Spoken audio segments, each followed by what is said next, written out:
hello there, and welcome to the Cory Doctorow podcast. As I mentioned last time I spoke to you, I wasn't around to podcast last week because I was in Torino, Turin, speaking at the VIEW conference, which is, loosely speaking, the Italian equivalent of SIGGRAPH, where I, in fact, reprised the talk I gave at SIGGRAPH last summer. That video should be online soon. Had a very good time, got to meet some really interesting people, and best of all, I got to hang out with my old friends Bruce Sterling and Yasmina Tasanovic, who are married to each other. And Bruce is my daughter's godfather, and my daughter and my wife Alice came out, and they all got to hang out together. And we just had really like a roaringly, fabulously good time that culminated with yesterday morning, just before we flew back. We had a little walk around the old town, and I went off my diet and had something called bichurin, which is a mixture of chocolate and coffee and cream that was just, let me put it this way, I'm still reeling from it. So yeah, what a great trip, and hello to everyone I met while I was over there in Torino. We had a great time in Italy, and I'll be back in Italy sometime this spring. I'm going to be in a place called Matera, where I'm doing a writer in residency. But before that, I'm going off to Germany. I'm going on Sunday night, and I'll be making stops. I'm not sure exactly all the places I'm making stops in. I'll have that up on my website soon. But I know that for a fact I'll have a public appearance in Berlin, Hamburg, and Munich. And I'm touring with the German edition of my novel For the Win. And pretty much as soon as I get back from Germany, I get on a plane again and fly back to America. I'll be speaking at Wharton, the Penn School of Business, on November the 17th. And I'll be at PhilCon, which is actually just over the border from Philadelphia in Cherry Hill, New Jersey, on November the 18th, 19th, and 20th. And then I'm speaking in D.C. on the 22nd of November, and I'll have details on all of that on my website very soon as well. The other news to tell you here is I'm still working very hard on Little Brother 2, a.k.a. Homeland. It's just crossed the 42,000 word mark of about 100,000 words, so moving into the second act now, and it's going pretty good. I'm very happy with it, so I'm still hoping to have it done by Christmas or New Year's, thereabouts.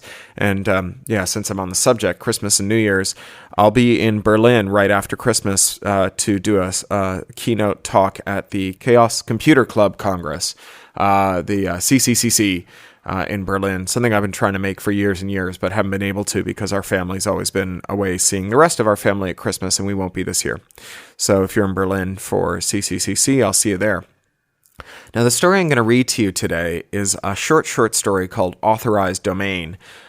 It's a recent commission that I took. It was kind of a cool gig.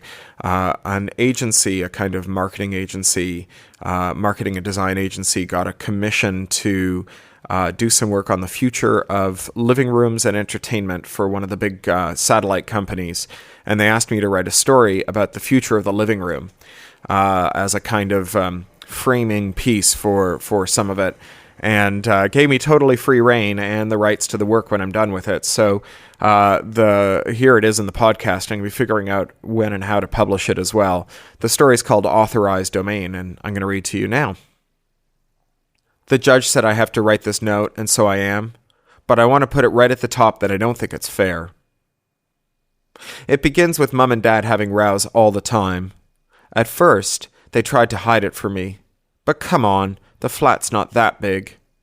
When they put on their mean, angry voices, well, I'm not thick. Then they didn't even bother to hide it. Mom'd get at Dad about something. It didn't matter what. Taking out the rubbish, or leaving his shoes in the hall, or money. Money was always good for an hour's moaning. Or Dad would storm into the house and not say a single word to anyone. Just sit by himself in front of the telly and enter a vegetative state that lasted until everyone had gone to bed. Mom would make dinner for us too, and I go to my room and watch the stuff I'd saved up from the week. My shows, you know, the stuff everyone at school was talking about. Footy, of course, and celeb kendo. Had to, yeah? Before it expired, I mean. It was better when they split, and even better when they divorced. Kids aren't supposed to be happy about their parents' divorce, so call me a bastard, but my parents would tell you I was right. Some people aren't meant to live together, I guess. Dad had me at the weekends. Mum had me during the weeks. Both of them were much nicer to live with, too. Plus, divorced Dad was much cooler about things like going to the footy or Alton Towers, and then he'd buy me a takeaway and leave me at home while he went down to the pub. Having Dad's little flat all to myself was heavenly. At first, anyway. I'd just pair up my mobile with the telly, and I could watch my programs and eat a takeaway and chat my mates and stay up late. But all that ended on the 4th weekend. Dad plunked me and my polystyrene tray of kebab on the sofa and told me to be good and disappeared out the door, and I switched on my phone and tapped it onto the telly's touch point, and it gave me a weird error and a number to ring. An 0872 number, of course. I didn't have much credit left, so I read a book for school and chatted up my mates and like that, and I figured it'd sort itself out the next week. But it didn't. "Dad," I said, just as he was going out the door, "something's wrong with your telly." I showed him my screen, the error message, the number. "Did you call?" "It's an 0872 number," I said, and waggled my mobile. "Haven't got the credits." He shook his head and dug his out of his pocket and tapped out his unlock code. "Call on this," he said, "and turn it off." And then turn it off. Be a good lad, all right? So I rang. I spent a long time in the hold queue, and then someone who sounded American or something said, "Thank you for holding. What is your issue?" I read him the error, and he had me go through a lot of screens and read him a lot of long numbers, and then he put me on hold forever. The music was unbelievably terrible, like some form of torture. "Before I go further," he said at last, "I have to ask some questions for the Data Protection Act." Then he wanted to know my name and my address and my date of birth. And yeah, I lied, because if I told him I was 13, he would have told me to get my dad, so I said I was 16, which is what I always do when I ring up a company. Then he wanted to know why I kept connecting my mobile to a network away from home. "Is this your secondary residence?" "Sort of," I said. "Well, you need to get your father to register himself as the account owner for both premises if you want to keep on using your device on both networks." "But he isn't. Mum pays the bills at her place. Dad pays at his place. Mum's not going to let Dad put his names on her bills. He only just took it off them, and it took ages, too." "Oh," he said. "Are your parents divorced, then?" "Yes," I said. "Which parent has custody over you?" "Do you need to know that to fix the telly?" I was being sarcastic, but he said he did. "You will need to designate a primary residence and provide proof of second residence. Then we can supply a limited number of vouchers with pins you can use to override the domain authorization restrictions. It's very simple." I read another school book that night.